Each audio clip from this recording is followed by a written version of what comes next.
Radio. Raheem here with Mark Tibbs on a big fight week. Now, you're no stranger to big fight weeks, but this might be one of the biggest. How would you rate this in your career as far as huge stages on which to perform? This is massive. This is the biggest for me so far. Yeah. But now I'm looking forward to it. We've had a great training camp, and we can't wait for Saturday night now for sure. Having been in the corner of big names, and like you say, this is the biggest fight, but you've had success in your career, and what would this win mean for you as a trainer? This will be like me and Billy Joe Saunders go back a long way. My father was his trainer.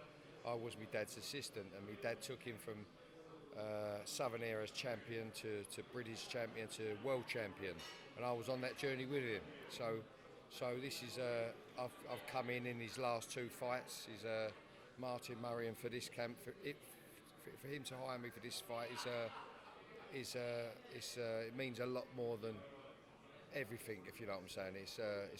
It's a big occasion, and a unification fight against the pound for pound star in world boxing. Yeah. How did he go about hiring you for this fight? How did you get the news? How did you guys settle on this would be the corner he'd have? Well, what happened was about 8 months ago we spoke on the phone regarding something else, and he asked if he could come down the gym, my gym in Rene in Essex in London, and he says, I said, yeah, come down, and it never materialised, and out of the blue, a couple of weeks later, he's come down, and he said, look, I want to hire you for the Martin Murray fight. So we got stuck straight into work, and then we're here now. And you talk about your father had been his trainer, and now this is your shot to get him the biggest win of his career. Is there some rivalry between the generations in a sense of what you might be able to do with Saunders that your father couldn't? No. What it was, I'll be honest with you, my father was meant to come here to America, but he had visa problems, and so he couldn't come here. So he was due to come here. Billy wanted him on board. Billy Joe wanted him on board. So it would have been nice, you know what I mean. But because of the COVID and the visa problems, he couldn't get here. But me and my dad, we work together really well. And at the moment he's currently looking after some of my prospects in London. So yeah, he helps me out. He oversees certain things. He knows his boxing. So if you're working together to prepare Billy for the fight and then expecting him to be in the corner or be here with you, and last minute that's not possible, how did... Stop you there. Sorry. What happened was, no, he's not prepared. He hasn't prepared Billy Joe. I've been head coach in his last two fights, and he wasn't. We went to Spain to train for these last two fights. Fort Ventura, in Adam Bailey's gym, MTK's gym over there in Fort Ventura. And my father wasn't there with me. He's getting on a little bit now. He's in his 70s, early 70s. So it was difficult for him to travel because of COVID. Right. So no, he hasn't been there on the journey, but he's always good to talk to for advice, wisdom. Has he given you a bit of wisdom for Saturday night? Yeah, he says, well, listen, Billy knows what he's got to do, but my dad's a big believer in the best weapon of choice, the jab. Now, to hit a guy with a jab, you've got to be quick, and Canelo famously is able to slip punches and take the mustard off of a shot by turning his head with the punch. It's not as though he's a tricky fighter in the sense that you don't know what he's going to do, but a tricky fighter in that he seems to be able to do exactly what he wants to do. How do you stop him from defending that kind of shot? And what would be Billy Joe Saunders' advantage in a fight like this with such a big puncher? Well, Billy Joe Saunders is in a level of it on his own, so to speak. He's got to beat him to the punch, and he's got to set traps, and it works both ways. So, they're both very quick counter punchers, yeah, I mean, listen, they're both at the top of their game, at the very top of their game, and. But Billy Joe Saunders facing Canelo Alvarez on Saturday is going to raise Billy Joe to levels none of us have ever seen, and I can guarantee you he's going to rise to the occasion, for sure. It's been reported, and I think Billy would admit that he's had an opportunity to have this fight before and decided against it, saying that the timing wasn't right for one reason or another. Do you feel like this is his best opportunity to beat Canelo, or would it have been an easier fight if he had had it earlier? No, I really feel this timing is absolutely on point and perfect. When I got involved with Billy for the Martin Murray camp, we was out in Fuerteventura around October, and I felt things were being in the background, being put in a position for Saturday night. I knew that was going to happen, but we focused on the job in hand, and that was Martin Murray. But I always knew that was to get him in good condition, and as we've gone along the journey in the training camps, it's all come together, because Billy Joe he's wanted this, he's wanted that, if you know what I mean. He's picked this person and that person, and he's picked and chose the right people along the way that's going to make him perform for Saturday night. And I believe it's going to be, timing is going to be perfect on Saturday. I really do. He's absolutely come together, and yeah, I'm looking forward to it. Any fighter will tell you, and certainly a trainer will, that boxing is 80% mental.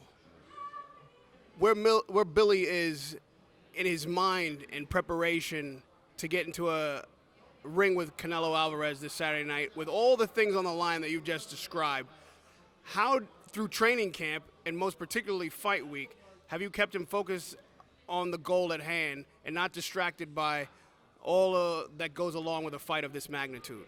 Absolutely. I mean, that's why this is what I'm trying to say. He took himself on another level. Look, we introduced Billy Joe Saunders when he won his first world title fight back in 2015, when he beat Andy Lee. We took him away to Spain on a training camp. He's never been there before, and it really worked for him. And the reason why we took him away was for distractions, not the warm weather, nothing like that, but it helps.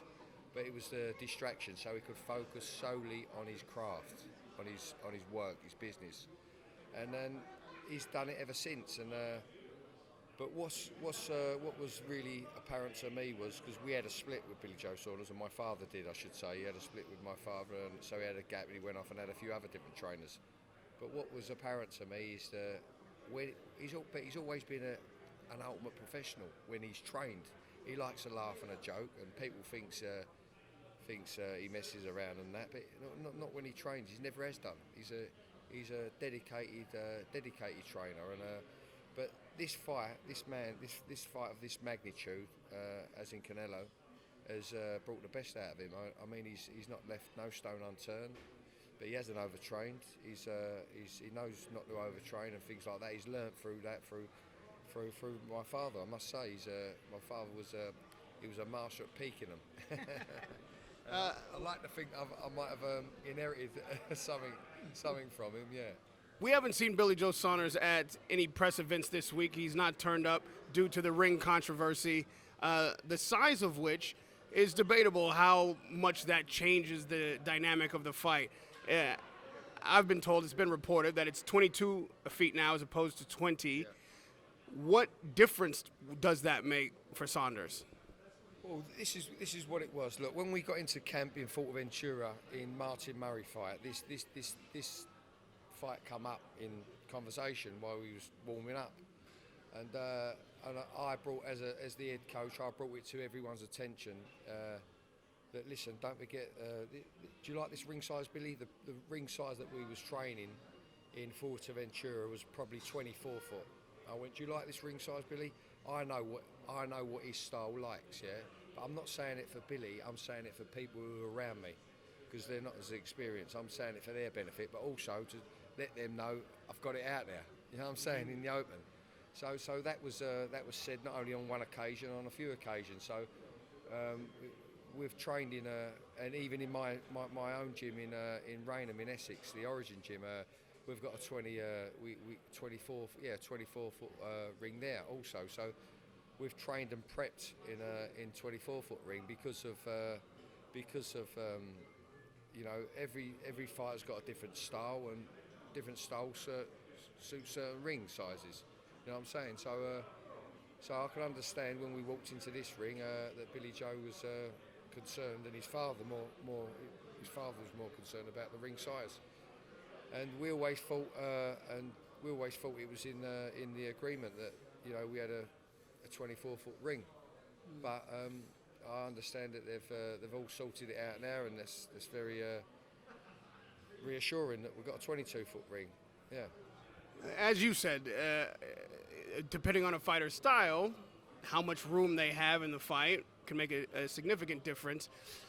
Canelo, being a puncher, would like for a guy not to be able to get away, so that an exchange would be more possible. How much is Billy depending on his elusiveness with his footwork to get angles on Canelo and to be able to avoid taking the big shot that anybody facing Canelo has to be concerned about? Yeah, well, listen, look, to boxing people and yourself, you would know. Listen, you look at Canelo's style, front foot box fighter, likes to load, and Billy Joe's an elusive guy. It's very apparent what each fighter's got to do. Each fighter's going to do what they do best, you know what I'm saying? But Billy Joe Saunders, I promise you, he's equipped in every area, but he has to fight with this more than this, and there'll be time to fight with this as opposed to this, but he's gonna do what he does best. Yeah. Canelo said this won't be the toughest fight of his career, although it might be one of the more difficult ones. And the distinguishment he made is that Billy Joe's not necessarily a tough fighter, but for the reasons that you just described, on the cards he might be difficult to get ahead of the score. Do you think this is a tough fight for Billy Saunders or a difficult one? Listen, it's as tough as Billy Joe makes it. You know, what I'm saying is, what I'm telling you is the condition and how strong and fit he's prepared and equipped. He's able to do what he does best. That's all I can say. Even against Canelo, he's still going to be able to do all the things he does best? Absolutely. I mean, we're winners. We're coming into this fight not to take part, to win.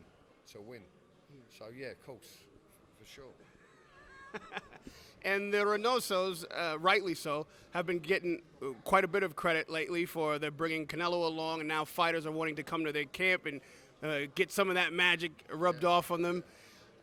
So as rivalries go between trainers, how do you feel you match up in that regard against Team Reynoso? Oh, I'm very Team Reynoso is doing a great job. A brilliant trainer. I've watched him, what he does, and he's fantastic. But we've got a guy that's gonna, you know, box his head off. You know what I'm saying? That's you know, no, they've got a fantastic camp over there, and but we're not fighting a camp. We're fighting Billy Joe Saunders versus Canelo. So best man to win. And with that said, we're fighting at 168 pounds. You get a lot of activity there. It's an exciting division, but the heavyweight division has always been the crown jewel of boxing. And you've got yourself quite a heavyweight stable, in fact.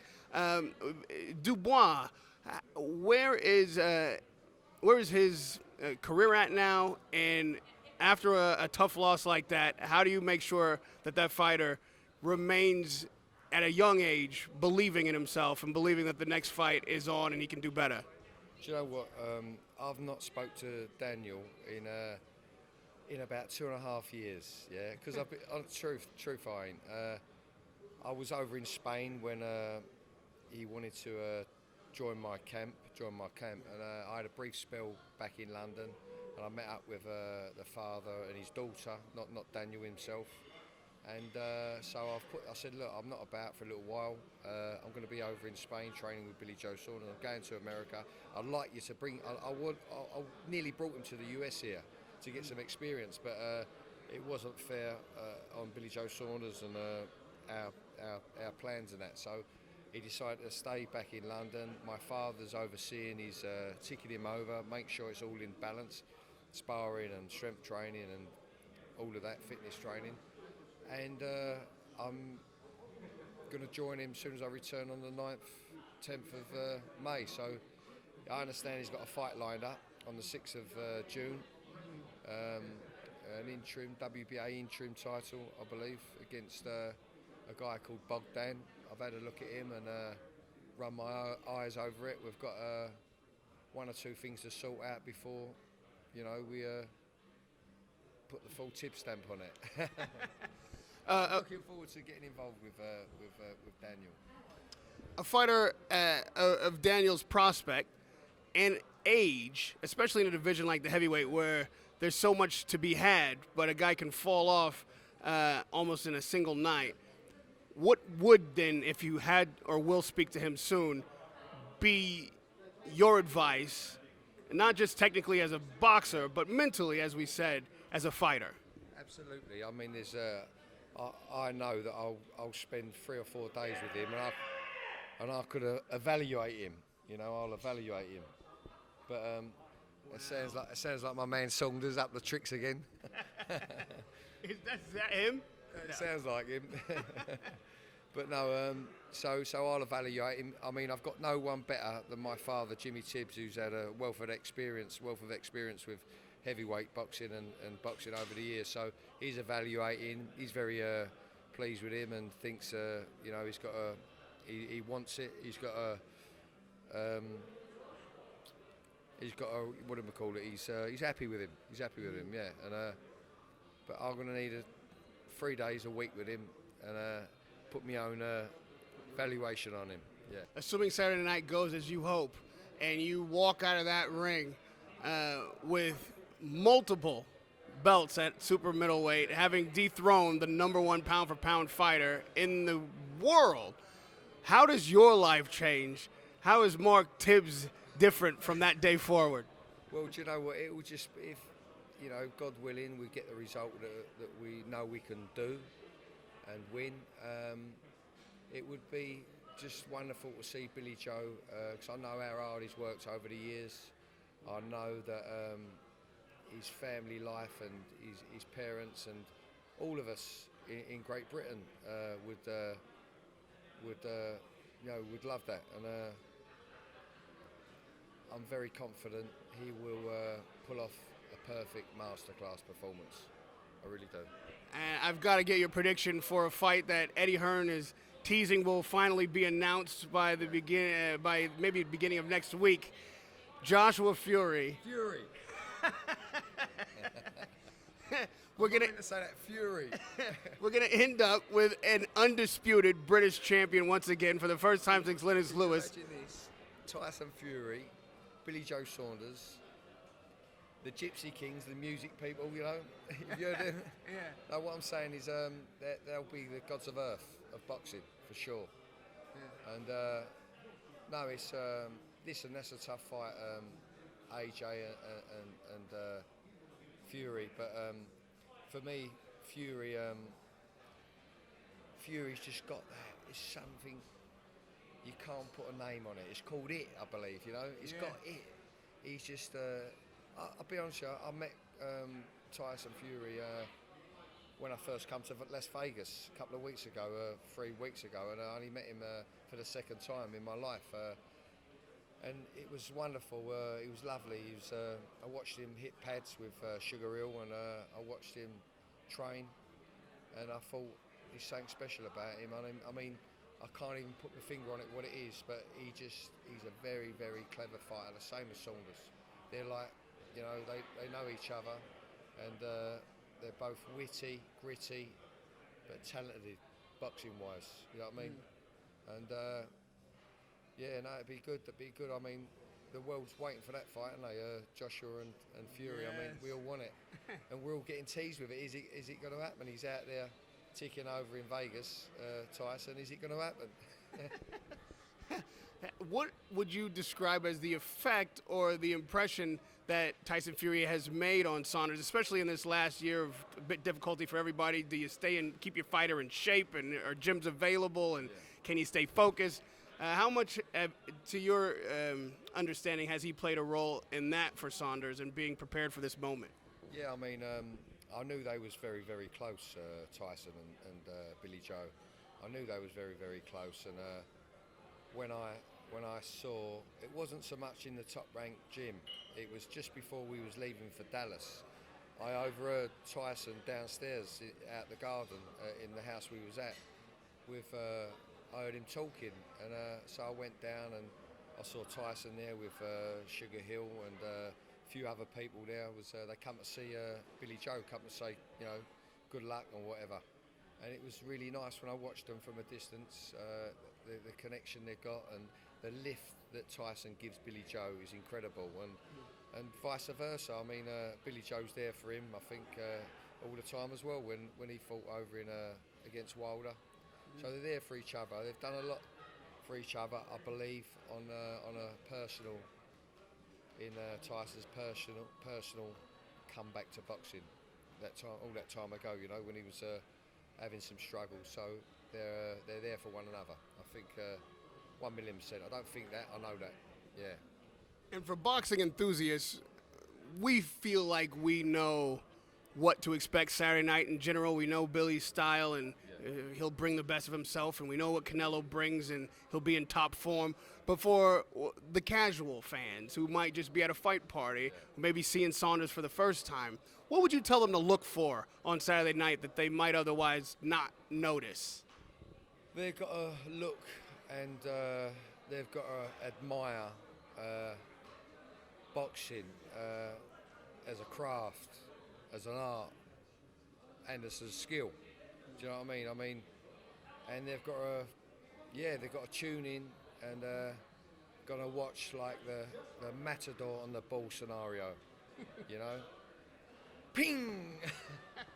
No, but you know what I'm saying.